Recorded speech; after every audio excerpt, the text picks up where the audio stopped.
Alright, what's going on, boys? Welcome back to a brand new video. So today we've got a 250 Supercross setup for you guys. A few rounds after Supercross, so if you're on the edge of qualifying for it and you want a decent setup that will get you in it, then definitely give this setup a go, give it a try, and I think you guys will like it. Obviously, I'm not a 250 rider, so I'm a little bit sketchy in some of these lines, but yeah, I don't know all the racing lines for a 250, so I apologize if I'm doing some random lines and you guys that race 250 are like, well, why is he doing that? So I hopped on 250 just to try a setup for you guys, and it's actually really good, so definitely give this a go. I'll be popping pictures up on the screen, so you can just pause it, screenshot it, whatever you want to do with it, and yeah, copy it onto your 250. Alright, so first thing first, we've got 80 on the front, we've got 110 on the rear, we've got 12.3 psi on the front, and 12 psi on the rear. Obviously, if you guys have it in bar, then just switch it around in your settings so you can see what it actually is. Front leverage we've got on 20, front disc we've got 260, and then rear disc we've got 240. Alright, and then the main bit, the suspension part. So the front suspension we've got spring 4.9, bump 12, rebound 12, preload 5, and oil 90. And then on the rear we've got spring 42, slow bump 12, fast bump 3.5, rebound 12, and then preload on 5. So gearing, nice and simple, we've got it on 1352. Alright, and then in the others we have fork offset 25, fork height 5, swing arm length 5, rod length 144, and then mapping we have that on green aggressive. And yeah, I do just want to say a massive shout out to Austin Crank at Pro Precision Factory Suspension. He helps me out with all these setups, every single setup that I use in all my races and all my videos, all from him. So big shout out to Austin, definitely go get your setups from him. And yeah, just big shout out to Austin, thank you for helping me with this setup.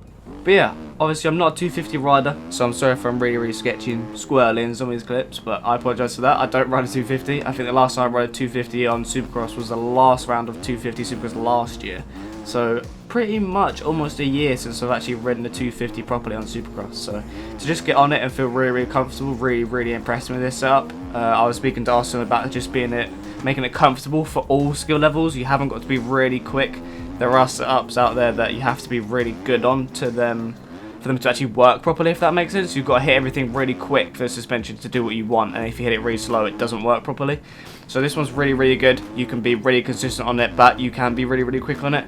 So whatever skill level you are, you can have 200, 300 to 800 to 900 hours on the game. I think you can just get on this setup and you can feel really comfortable on it, as I did. I don't ride 250 ever, so just get on it and start running laps, having to relearn all the time and then everything on the track. Really impressed me with the setup, so big W on that. The setup is really poppy for the bigger rhythms. There are a few big rhythms, there's a few quads, and you have to like quad through the whoops.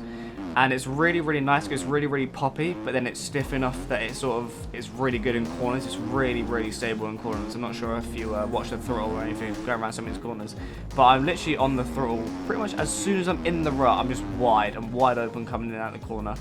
Normally if you do that on the 450 it could be really unstable, but it's 250. I'm not sure if it's just 250s in general, but this setup felt really good in the ruts. You could really crank it over, lean it right over, and just get right on the throttle straight away, and it wouldn't do anything weird. It doesn't kick around, it doesn't try and front tuck.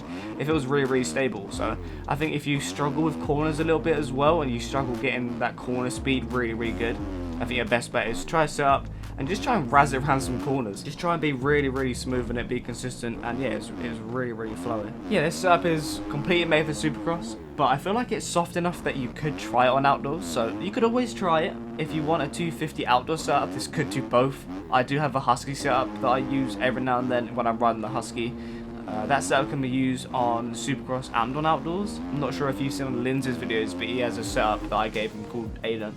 And it's really good on Supercross, and it's really good on outdoors. It's sort of one of the ones, it's like a hybrid. You don't have to change setup, if that makes sense. You literally just run the same thing. So I do believe, I haven't tried this on outdoors, so you guys might have to test that for me. I could be completely wrong. It might not work on outdoors. Obviously, like I said, it's completely based around Supercross. So, but yeah, I think it is soft enough that it could be used on outdoors. So you guys have to try that out for me. I was thinking about doing a pub lobby race on this, but as of recording this, it's like afternoon time for me, UK time, so there's not that many lobbies up. I think there's like one Supercross lobby up with about 4 or 5 people, but I mean, no one really wants to watch that. There's like 4 or 5 people that got beat, and yeah. And obviously, I don't race 250, so I probably wouldn't do the Supercross setup any justice trying to do it in a race, because I think I just stress myself out trying to win against 450s. And that's the one thing that I didn't like about 250s when I was racing 250s last year, is that you want to get practice in for Supercross, but then you just get absolutely obliterated by the 450s in pub lobbies. So, but this setup you could stick with the 450, guys. I think I'm pretty much hitting the exact same lines. The only line that I'm not hitting that's different from the 450 is what we're coming up to now, this left-hander. And then normally you would go around this line here, and then you go over table quad, but you have to on the 250. So I think that's where you would lose time. But everything else, I'm just doing my normal 450 lines. So you probably could hang with the 450s on this track, on this 250 setup. So yeah, definitely give it a go, guys. I really do appreciate all you guys watching this. I'm probably going to give you guys a few minutes of me just running lap after lap after lap. If you guys want to watch me running a few hot laps towards the end, I think I do like 2 or 3 pretty decent laps where I don't make any mistakes. But yeah, I don't race 250, so sometimes I do get a little bit squirrely because the 450 muscle memory kicks in and I forget what I'm doing basically. So I'm just going to let you guys watch a few minutes of me just running laps on the track, probably about 2-3 minutes or so. And yeah, appreciate you guys watching. Like, subscribe, and just enjoy some hot laps from me on the 250. Peace. I know you told your friend you're not okay, and tell me what's wrong and why you never said you felt that way. Guess you're trying to stay strong and fake a smile until I look away. But I've known you too long, it hurts to watch your blue eyes fade to gray as you fade away. As you fade away. Yeah, I'm about to fade away, cause every time I wake up I feel like it's Monday. Something's going wrong with all the chemicals up in my brain. All of a sudden I don't look at anything the same way. Gotta build up of my thoughts sitting in an ashtray. I'm sorry that I'm so inconvenient, okay. Just let me be me and I'll stay out of your way. I can see the way you look at me, I'm such a disgrace. I never really asked to be brought into this place. You wanna love me? Well then baby, have a taste. All the highs and the lows, no, you'll never be the same. I don't really wanna hurt you, but I can't control the pain. If you're sticking by my side, maybe we could be okay. Okay, maybe you could be the change I need today. I promise that I've never felt this way. I really hope that you will choose to stay through all the pain. I know you told your friend you're not okay, and tell me what's wrong and why you never said you felt that way.